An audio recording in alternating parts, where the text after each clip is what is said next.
Ma'am. Hello. Hi, how are you doing? Good, thank you. Thank you for having me.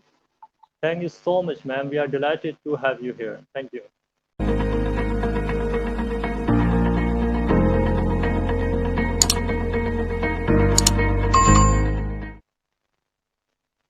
Let's formally start the session. And greetings, Adab.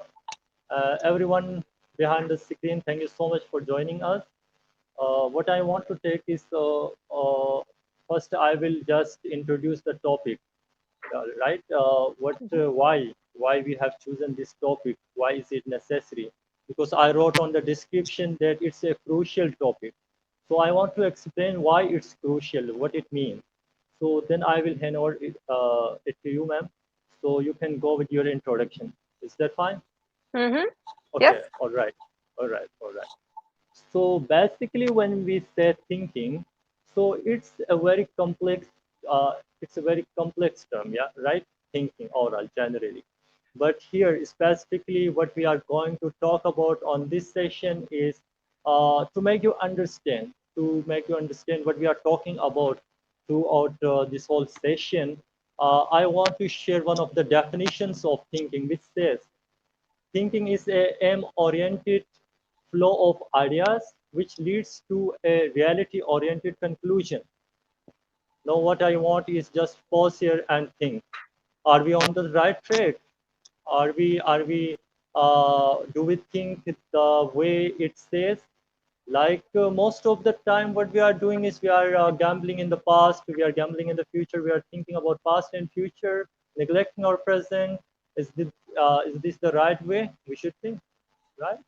So here is one request. Just drop your comments, your questions on the comment section. We will be entertaining them at the end. Here, over to you, ma'am. Thank you. So as I said, it's an honor and a pleasure. Thank you for having me. I think I'll begin with a bit of an introduction about who I am and my background, just Just so to give a bit of context, and then I will go into the topic at hand. Please slow me down if I speak too fast or if I say something I that's will. I unclear. will. Okay. Yeah. Um, so my name's Emily, and I had a bit of a mixed childhood. My childhood was a little bit traumatic in some ways for me emotionally.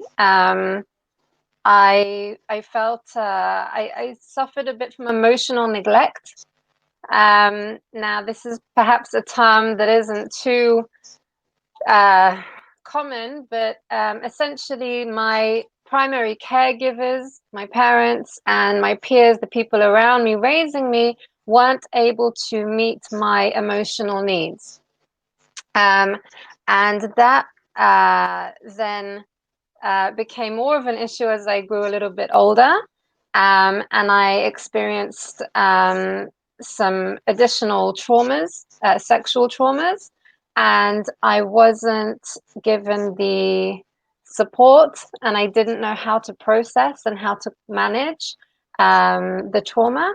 And so I looked elsewhere to find a way to cope and to manage. And I ended up finding alcohol and drugs because when we don't know how to manage our emotions and our trauma, we look for an escape. And so I found alcohol and drugs to help cope, to help survive. And then that, of course, has its negative consequences, and I left home and I left school when I was 17. I then found myself in progressively more abusive situations. And at 22, I was diagnosed with PTSD, post traumatic stress disorder. And it was a very difficult time for me. In my 20s, I went through a lot of medication and therapy and treatments and continued to have a drinking problem. And then when I was 28 years old, a series of events that I'm happy to share if anyone is interested, um, led me to deciding that I need to change. Something really needs to change. I could not continue living the way I was living. And I ended up finding yoga. Yoga was a very powerful tool for me.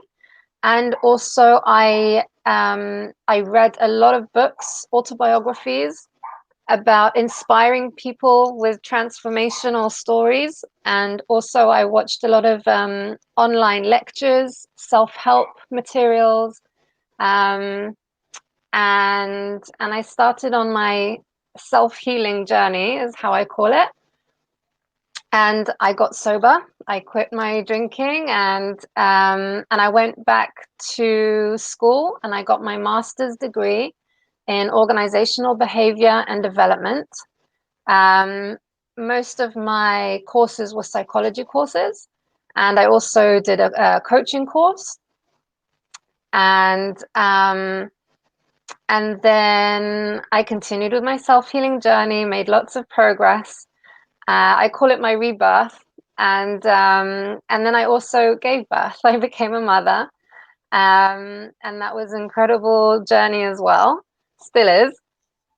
And I have, along this journey, I've decided to use my formal training as a organizational consultant, where I'm trained to analyze, diagnose, and solve behavioral problems, to combine that with self-healing, to help other people heal from their traumas and their behavioral problems. So it can be anxiety, depression, addiction. It can be anything that's behavioral, but a lot of the fundamental underlying issues are thought-based. It is a lot about how we think.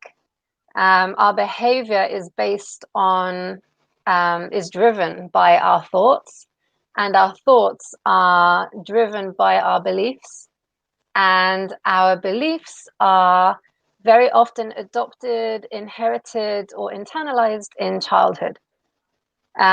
So there's a very clear connection, and it's a very big part of the work that I do, and a big part of my journey of understanding this chain, this connection, and how to address it. But if I now tie my introduction to the topic that we're meeting here for. Thinking is very important. How we think is definitely crucial to our health, to our well-being, to our happiness. Um, Go on. Specifically that thing where you realized you should change yourself, right? Your behavior. And Yeah. these are some I want to add, is that these are some of traumas you shared. These are the beliefs we have in our community, which uh, which says that if someone is going through that, he never comes back, right? So you have been through that, all that, and you are now, uh, you have an inspiring life, you are inspiring many lives. This is the example. So I want, what was that specific thought, what was that specific factor which pushed you to change your life? So I've thought about that a long time, because it's something that I've also been curious about. And for me, I think that the main thought that I had that made me change was that it was, I was more afraid of not changing. For me, the fear of staying stuck in the life that I was living, unhappy, unhealthy, traumatized. That for me was more scary than trying to change, than giving up the alcohol, which was my escape. That for me was the main switch that I did. I realized that for me it was scarier not to try something new. Yes. So you can continue with your this journey, how you link this with the thought With thought. process. Yeah. Okay, so basically, I think someone also wants to ask a question, but Okay. I definitely wanted to address the topic here, which was how crucial is thinking, and do we need to learn how to think?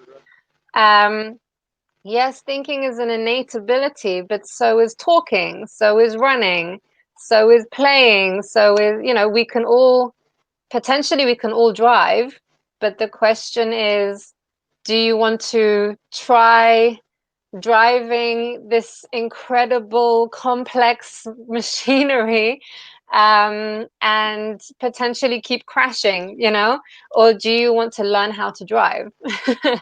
That for me, I think, was like the best analogy I could come up with, um, because what I do very much talk about in my work is that the fact that the mind, body, and emotional aspect of us, mind, body, and spirit, or mind, body, and energy, however you want to call it, but it's a system. It's the most complex piece of machinery known to man, the human being. And if you just imagine you got this incredibly complex piece, like a Lamborghini, I don't know how, how much, but if you had this amazing Lamborghini, but you can't drive, Yeah. you don't know how, you didn't learn how to drive, what would you'd be really, you know, Interesting. potentially you would crash a few times, or you'd go really, really slow, and you'd be a little bit scared, and you'd be apprehensive, and you'd be coming up with all these. I really do feel that um, we can all drive, we can all sit in a car and press the gas, but the question is, do we need to learn how to think? Yes. I think we do need to learn how to think. I think it is very, very fundamental to our well-being. Right. All right. So what was those some specific activities, specific practices you have done to change your behavior to make yourself like you are right now? What was Okay. those some factors? So there were many factors. I mean, me personally, I had to self-motivate. So for me, it was immersing myself really in literature and in lectures and in anything informational. I'm very much a student of life, and I just wanted to learn. The minute when I stopped drinking and I got sober, it's like I opened my eyes and I was just hungry for information. I was like, I want to understand, I want to learn even more than I did before. Um, but what I can share with you is a few things about what I did learn. And I think the main thing for me that has been very life changing has been to realize who I am. And I think a lot of us, it's this big question, who am I? I don't Yeah, know. that's a really interesting It's a question. big question. Yeah, And very big. one of the key things that I learned is that I am not my thoughts. Uh, you are not your thoughts. We are not our thoughts. And a lot of the time, we think we are. We believe that what we think is real, and if we think about ourselves that we are stupid, that we are ugly, that we are weak, that we are worthless, we believe that, and then we think that that's who we are. We identify with our thoughts. And I want to say that that is the number one uh, lesson I think that I can share, is that we are not our thoughts, and we can change our thoughts, because it's not who Okay. we are. We are not our thoughts. We are, so who are we? We are the observer of our thoughts. We are conscious awareness. We are very much, I think it will go a little bit deeper. yes, sorry. Yeah. So no problem, no problem. So here, to realize who I am, or we can say to be self-aware. That's of if the light what I use, to be Yes, self-aware who I am, right? yes, beyond their superficial layer where we say weaknesses, strengths, and all that. So, how to be self-aware? That is the big question we should ask, I think, because Okay. our Yes. what I have seen is the environment we are living in influences us, but somehow it controls us, right? Whatever Correct. this environment is giving us, we are just going with that in a flow, right? So we have to pause, we have to think, we have to ask why, what, where, how, right? So we have to decide what should we take in, what should we allow to influence us, what shouldn't. So how to realize this is the Okay. question, I think. So I think what you're talking about when it comes to consciously decision, how to think, what I will consume, what information to consume, that is already the next step. The first step is to really just make the connection that the disconnection, you are not your thoughts, and to practice observing your thoughts. Mhm. Being self aware is being able to observe and identify the thinking mind and the different thoughts that you have. And that's a practice because it's very new to us. I remember when I began, I wanted to. It happened. I'll tell you. I'll share how it started with this self awareness, um, a deeper self awareness. I I found that in my relationships, I was very critical. I was criticizing the people that I love very often. And I was unhappy with that. I didn't want to be critical of other people. And um, and someone said to me, if you don't like how you're talking to others, try and look at how you are talking to yourself. And that for me was the beginning of learning to observe myself, my thinking mind. How do I speak to myself? Imagine that you are the observer and there are the thoughts. So you're having a conversation, but you are always silent. So you're learning to listen and to identify the thinking mind and the thoughts that you have. It's not easy, but it's doable. It's a practice. And that for me is the beginning of self awareness when you start to identify how you speak to yourself. So, in different situations, um, to start identifying the language that you are using in your thinking mind. So yes, it's a little bit abstract because you're not really speaking, so sometimes it's hard to think, but what I don't know what words I'm using because I'm not really talking, I'm thinking. It's abstract, it's vague, it's not tangible, it's not something that you can hear really because it's inside your mind. But it is a practice and you can slowly, um, it's very much connected to how you feel. So you can start practicing observing your thoughts by thinking about how you feel in a certain situation. So, for example, I can share with you in the discussion section a link to journaling prompts, journaling questions that every day you can answer the questions and you can practice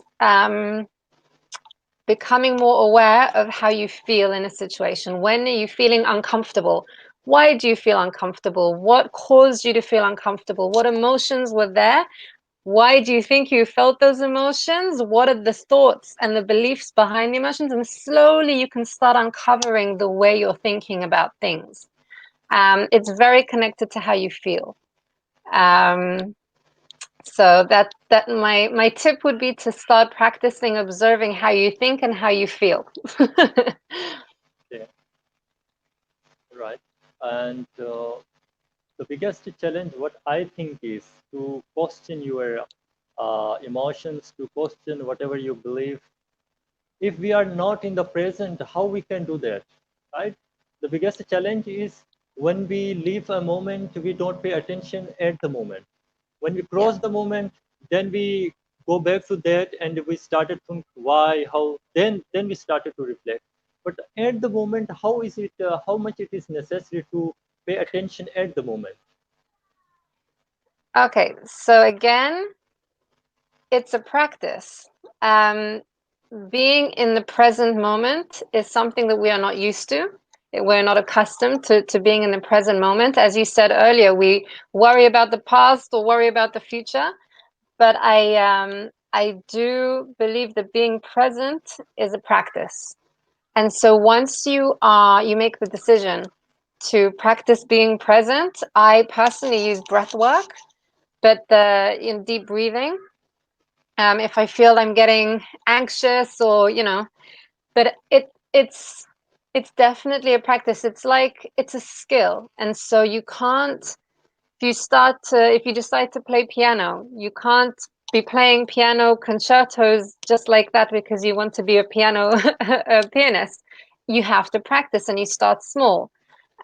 So I believe that if you want to practice your self-awareness and you want to practice, um, you know, regaining your power over your thoughts and you want to practice being present, then you make the decision and you start small, but you start doing it every day, a daily practice. People use meditation. There's guided meditations on YouTube. There's a lot of resources available. There's journaling, there's self-reflection, just free writing, there's answering certain questions at the end of every day. There are many different tools to practice being present and to start practicing awareness. And so, um, but I think it's very important to be compassionate with yourself and realize that it takes time and practice. It won't Exactly. happen in one day. Yeah, yeah, of course. So, what can be the simple tips to practice it? What can be the simplest tips? Because Okay. there is one more challenge, Mm-hmm. which I have observed. There is two terms, introvert, extrovert. Up here, what mostly people think of these are extrovert type persons can't be like they sit somewhere and they meditate. It's not part of their nature. Some people believe that, right? So how can extroverts practice such type of activities to get deeper and deeper? So isn't it a challenge? What do you think? Okay, I haven't, I'm not familiar with the difference between introversion and extroversion with regards to presence, but first of all, I'm a being can work for introverts and extroverts. I really don't, I never heard, I didn't hear that there was a difference between them, but it may be. And I think it really is making a commitment to finding what works for you because it matters. I think that we don't invest enough in the relationship we have with ourselves. We invest a lot in our relationships with others, but we often, most of us, neglect ourselves. And it's the most important relationship we have because we're stuck with ourselves for our whole lives. um, so I think it's the most important relationship we have, and we need to commit to it. We need to learn how to invest in that relationship. So um, that would be my main tip, but I would say start small. Whatever it is that you try, whatever tool it is that you try, and I have in my Facebook group, I've got a whole bunch of tools that I share with people. But whatever it is that you try, do it small at the beginning and get into it slowly. It's like if you were going to work out at the gym. You don't lift the heaviest weights and you don't run for 10 kilometers on the first day. You have to go slow. You have to build up towards it. You have to get your body used to it, your mind used to it. It's a process, so you have to be very gentle and very kind to yourself and start small. All right. Okay. Anything else you want to add on this, or we can go for the question? um, I would just say the three things that I like to say is curiosity, compassion, and commitment. Curiosity, get curious. Question your thoughts, question your feelings, question your beliefs, question other people's, question societies, question the status quo. I think that curiosity is very, very good for us. compassion. Be compassionate with yourself first. When you practice self-compassion, you will become more compassionate to everyone else around you and to everything else around you, but it starts with you. And again, you are the most important relationship that you have, the one that you have with yourself. So start being kind to yourself. And commitment. Commitment, like with any relationship, and with any good practice, you need to commit to it. So every day, make a small commitment to yourself, and you will start to build trust with yourself as well that way. Um, so those are the three C's: compassion, curiosity, commitment. Okay, that will be great help for all those, for all of us, to improve, to deepen our thinking, right? To improve our quality of life, to improve our wellness. So I think we should go for the questions here. Let's see Yeah. what we have questions on the comment section. All those who are with us, you can comment your question here. We will be asking it right now. Okay.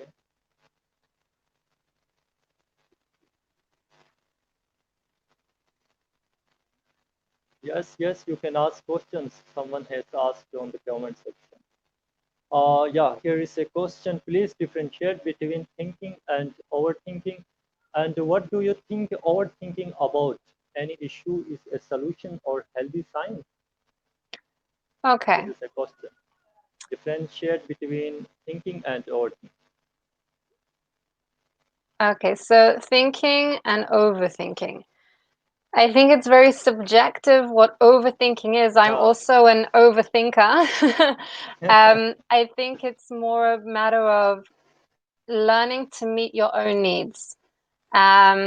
If you need to really think a lot about something, and that's something that you need to do to achieve peace, to reach a solution, then that's okay. That's what you need to do. Overthinking or thinking becomes so much so that it is not serving you and that it is not meeting your needs and it is detrimental to your well-being, then that's something that can be addressed. And how to address overthinking is also through awareness, being able to observe that you are going into this downward spiral where it's becoming unproductive to you, where it's no longer serving your needs, and to be able to practice again, it will take time, but to practice saying thank you for I will explain about the mind before I continue. The mind seeks the familiar. That's how we learn. Our mind likes what it knows. The familiar to the mind is safe. And we are designed, we are programmed to stay safe. The mind, the body, our emotions, they are all designed to keep us safe, to help us survive. And so the way the mind works, it always looks for what is safe, and what is safe is the familiar. For example, once upon a time, we would go berry picking for our food, and if it's a good berry and it doesn't poison us, that's safe, that's familiar. We know that's the one that we want. Something else would potentially be unsafe. What we don't know is unsafe to the mind. So the thing is that when it comes to thinking patterns, the familiar is safe. So when we try to change the way we think, we want to change our thinking pattern, we want to say, okay, stop overthinking about this, do something new, the mind will say, hold on. I don't know what you're doing. This is not safe. This is a threat. Yeah. This is a thought pattern that isn't familiar to me. And so anytime we try to change our habits, including our thinking habits, it will be, first of all, perceived as a threat to the mind. So this is called mental resistance, where we would try and resist any new change. And so when it comes to overthinking, and you realize that you are going down this spiral of thinking and thinking and thinking, and it's already not serving you anymore, then you can say, thank you for trying to keep me safe. Thank you for trying to stay in the familiar thought patterns, what I'm used to. I do this all the time. Thank you for keeping me safe.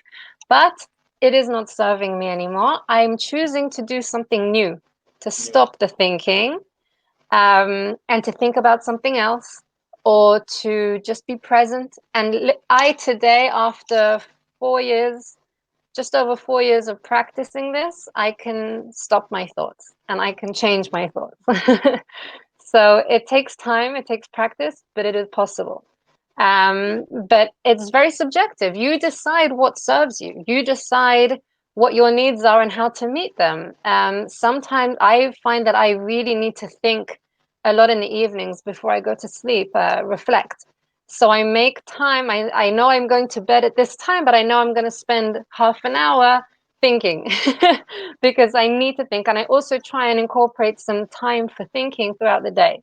Um, but that's when you learn what your needs are and how to meet your needs. So I hope that answers the question. Okay, yeah, very in detailed manner you have explained it. How I will respond to this question is difference between thinking and overthinking. Right, where thinking and overthinking. Overthinking starts from the level where you start to feel uncomfortable or where your wellness starts to sacrifice, right? That you have to understand it's the level you have crossed to overthinking, and over means it's over, right? It means, and you have asked that regarding a problem or something, do overthinking is helpful? Overthinking itself is a problem. In other words, if you see it, because in it you sacrifices your wellness, you sacrifices that comfort level where you can give your 100% input, right? So overthinking itself is a problem. So if you have, you can minimize it by having more and more awareness of yourself. Hope your question has been answered. Let me check if we have.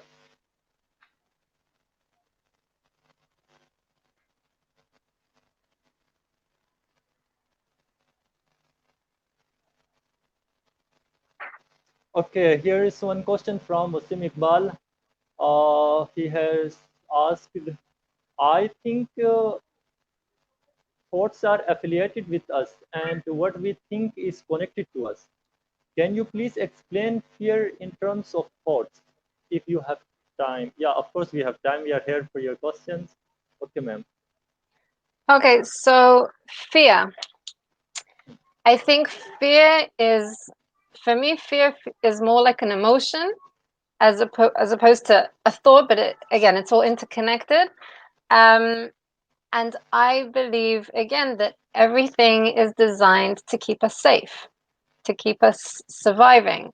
So the question is, what is the fear? That to get curious about the feeling and the thought itself. So if you do experience fear about something, I would get curious as to what is the fear of and why are you fearing it, and to explore. I invite exploration always, especially of feelings, emotions, and thoughts Mhm. that um, concern you or trouble you, or that you struggle with. I mean, if you struggle with certain fears, then that for me is an indication of where there is something to work on. For example, if you go to the doctor and he says, does it hurt here? Does it hurt here? Where does it hurt? Where the pain is, that's where you need to focus on the healing. That's where, that's your pain point. And I think that many emotions um, try to help us pinpoint where to focus on. Um, so if you have a fear, I would explore it.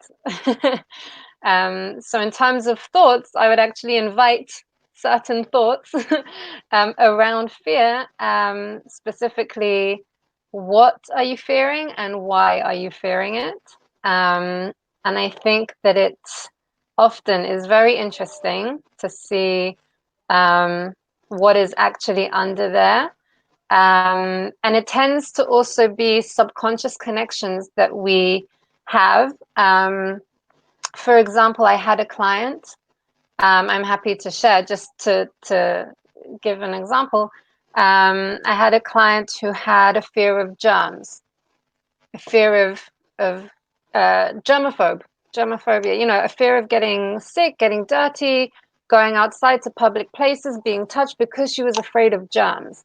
And when we explored the fear and we asked what it was and why, and we really went back into her childhood, um, we realized that when she was 4 years old, she was told to stop sucking her thumb by her parents because it was dirty. They would say, "Dirty, dirty, your hands are dirty, don't put your hands in your mouth, it's dirty, it's dirty." And as a 4 year old, sucking the thumb is a comfort. It's a self soothing technique. It's comfort. And if you don't replace the comfort strategy, with something else, then you don't have a way to regulate your emotions. So as a 4 year old, they took away her comfort by telling her it was dirty and that her hands are dirty and that she will, and she made a connection very young in her developing mind between germs and to be afraid of it, to because it took away her self-soothing mechanism, her comfort. And for a young child, that's very scary when you don't have a way to control your emotions. She suffered after that from anxiety and from anger issues, and it's very much because she didn't have that tool to regulate the emotions. So it's often very interesting to see where the fears originate from, and what connections we make, but it's often in childhood, when it's things like this of this nature. But yeah, I would say with regards to fear, explore it, get curious. Yeah, I also want to share one of the examples because it is the reason most of the fears we have is because of the beliefs we have, right? Exactly. I used to be scary of night, darkness, because I used to listen all those stories about witches in my childhood. So when I reached my secondary level education, then a thought came to my mind. I asked why I'm scared of night, going out during night, right? So I asked this question to myself. I realized the reason was because I used to listen to all those stories regarding witches. I There was in my subconscious that witches are there outside, and when I come out during night, when I'm unable to see anything, there is dark. So what came to mind is all those witches which I had met in my mind. So the reason behind fear and fear specifically is that most of the things which has been given to us without our permission, to us with to our subconscious, actually. You are a child, you don't know what has been given to you. So we need to unfold all those beliefs, all those traditions, and which have negative impact in our life. Hmm. So thank you so much, Wasim, for this great addition. I don't see any more questions here.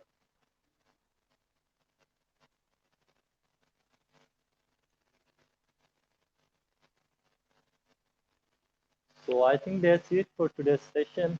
Uh, Anything you want to add, man? No, just thank you again. Thank you for having me. I hope Thank that you so something much. Thank you helped so much. someone. We are hoping more from you.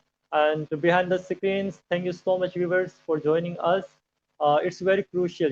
It's very important to have understanding of issues, to have understanding of ourselves, to improve our quality of our life, right?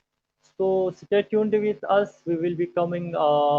We will be having more sessions like this on There's two mind more sciences. questions if you want. Question. Yeah, yeah, yeah, Sorry. yeah. We have that. How to finish off? Sometimes it creates mess. Okay, here we have question. So Mohammed Answer has asked this question: How to get rid of unfinished thoughts? Sometimes it creates mess. Hmm. How to get rid of unfinished thoughts? You mean it also defines overthinking. When you start thinking, it never stops. Thoughts come to your Okay. mind. How to stop that? You can. I would just say that with regards to thinking, sometimes it creates a mess. Okay, I'm not sure what kind of mess he's talking about here, but I can say that for me, if he's Mohammed, if you're talking about overwhelmed and you're not sure what's going on and messy thinking, for me, I find that a mind map helps, and a mind map is getting my thoughts down on paper. I put down the main issue or the main thought or whatever it is that you're thinking about in the middle, and then lots of like branches from the middle, and I try and get out everything that I have. I a dump of my thoughts onto paper, and sometimes that helps me make sense of the mess in my head. Like, if you first of all, writing things down, writing your thoughts really does help Yeah, me make sense. It clarifies a lot of things. Also talking to someone that you can trust and that you feel can remain neutral and objective. Just talking your thoughts can help. um, but yes, I think that with regards to an unfinished thought, I would also get curious. Why is this not getting resolution? And maybe saying, okay, so if this is bothering you, that you're not able to get closure or resolution on this thought chain, then say, I will leave it for now and I will come back in a week.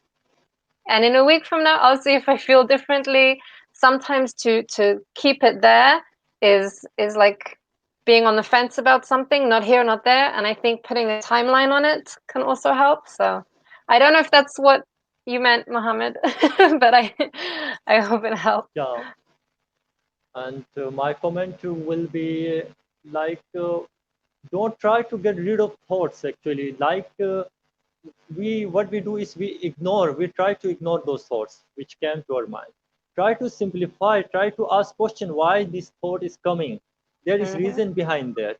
Maybe environmental, maybe internal, any type of reason maybe. But try to simplify. Try to ask question that will solve, that will satisfy your brain. To don't ask it again, right? So try to ask why that thought, specific thought is coming. Okay, one more question. How to get rid of negative thinking?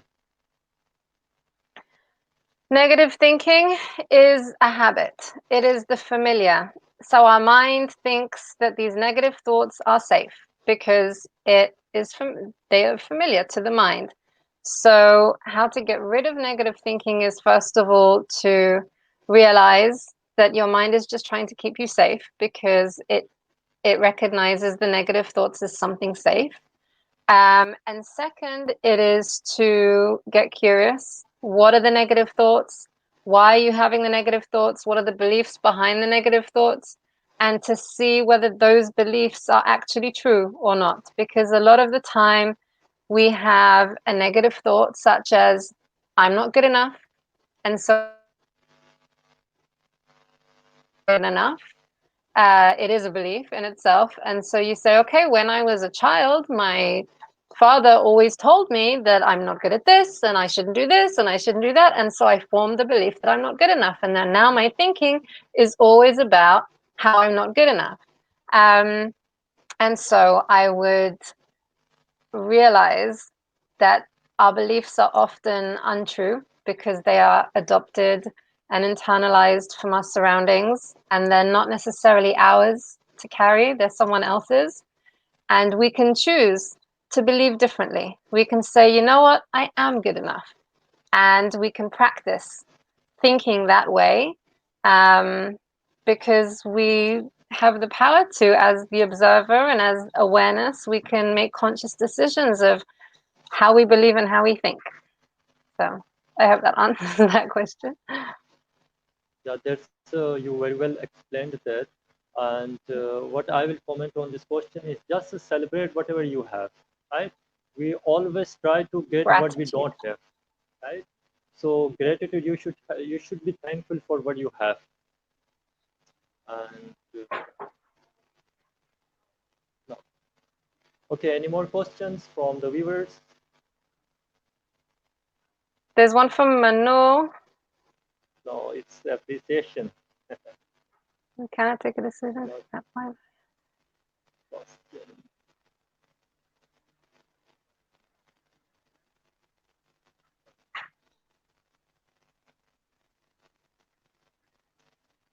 All right. So I think we will end our session here, and the viewers, stay tuned with us for more sessions. And Yes. Lee, thank you so much again. Thank you so much. We are Thank you, hoping thank you, thank you. more sessions with you. And thank you for the questions. They're awesome. Mhm. Good. You're Yeah, very being proactive in taking control yeah, of ourselves and our lives. I think it's amazing. So well done to all of you, and good for you for showing up here. yeah. These were the curious